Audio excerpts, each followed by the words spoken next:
Magandang gabi po sa inyong lahat. Pakisabi po sa inyong mga katabi, mapalad ka kapatid sapagkat nandito ka.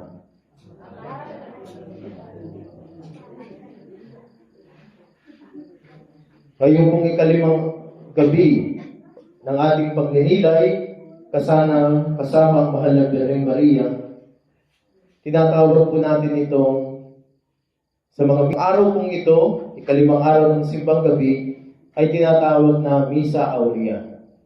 Sapagkat yung Aurea sa wikang Latin, ang ibig sabihin ay ginto. Bakit ginto? Sapagkat ang ebanghelyo po nating binasa mula sa ebanghelyo ni San Lucas ay nagsasalaysay ng gintong pangako ng Diyos. Walang iba kundi ang pagkakatawang tao ng ating Panginoon doon sa Annunciation. Kaya po tayo mga Katoliko, pro-life tayo. Dahil para sa atin, yung buhay ay nagsisimula hindi doon sa kapag malaki na yung baby, sa sinapupunan ng nanay. Kundi yung sanggol, yung buhay ay nagsisimula mula pa doon sa fertilization, diba? Sa science.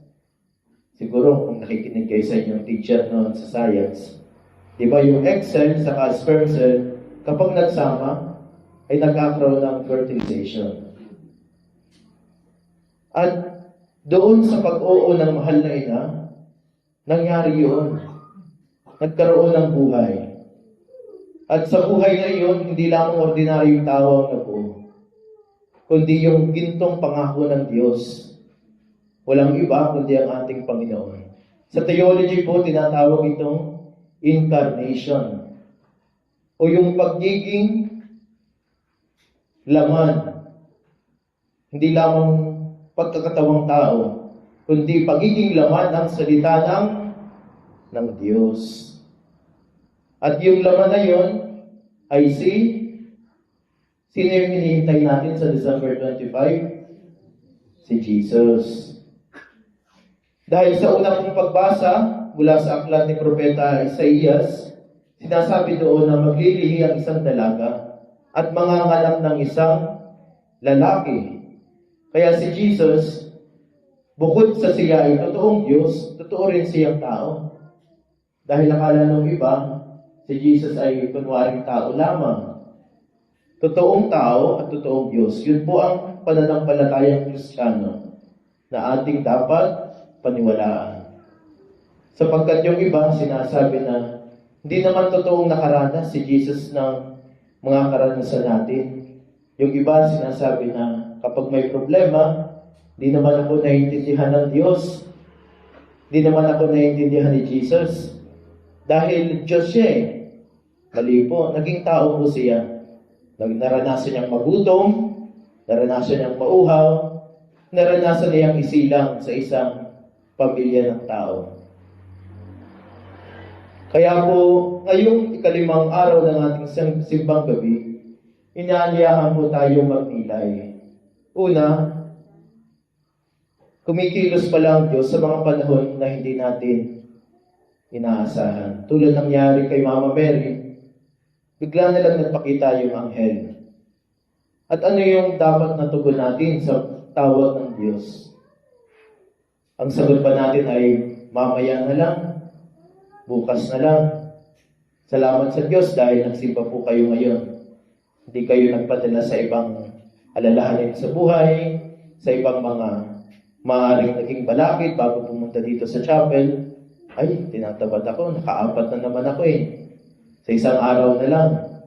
Pero salamat sa Diyos, dahil tulad ng mahal na ina, tumugon po tayo. At tumutupad tayo dun sa kasunduan natin sa Diyos. Sapagkat sinabi ng Diyos, ako ang inyong magiging Diyos at kayo ang aking magiging bayan. At pangalawa, ano yung paanyaya sa atin ng Ebanghelyo at mga pagbasa ngayong gabi? Inaanyahan po tayo na tumugon. Paano tayo makatugon doon sa tawag ng Diyos? sa panahon na hindi natin inaasahan. Walang iba kundi lalapit pa rin sa Diyos, sa grasya ng Diyos. Kung napansin po ninyo, parang medyo nagduda si Mama Mary. Dahil tinanong niya si Archangel, sino yung anghel na nagpakita? Gabriel. Si Anghel Gabriel. Parang sinabi niya, paano mangyayari ito? Gayong ako isang dalaga. Pero sa bandang huli, yung fiat ni Mama Mary, yung kanyang matamis na oo, ay natupad pa rin. Nagawa ba niya yon sa kanyang sariling lakas? Hindi po. Lahat ng bagay sa mundo, lahat ng ating pagtugon sa paanyaya ng Diyos ay ating nagagawa, hindi sa ating sariling lakas, sapagkat limitado tayo bilang tao, natutokso ang tao. Minsan humihindi tayo, minsan nagkakamali tayo.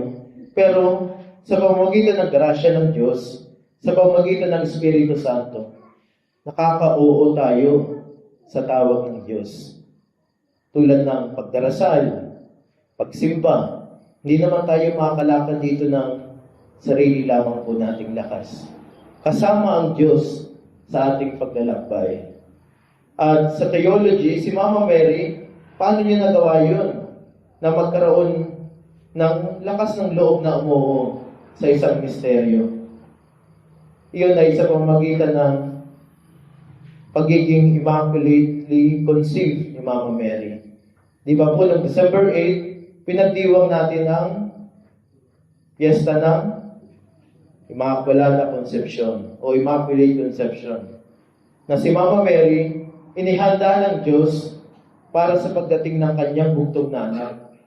Siya ay pinaglihi ni Santa Ana na walang bahid-tungis. Kaya po sinabi ng anghel, napupuno ka ng grasya. Punong-puno ng grasya. At walang ibang tao ang binigyan ng ganitong privilege kundi ang ating mahal na ina. Kaya marapat lamang na si Mama Mary, hindi natin siya sinasamba kapag nagdadasal tayo ng Santo Rosario, hindi naman natin sinasamba ang mahal na Birhen, kundi sa pamamagitan ng pagdarasal nito at pagninilay sa mga misteryo, nawa matularan natin yung mga virtues, mga mabubuting halimbawa na kanyang ipinakita sa buhay. At yung kanyang buhay ay nakasulat sa Biblia.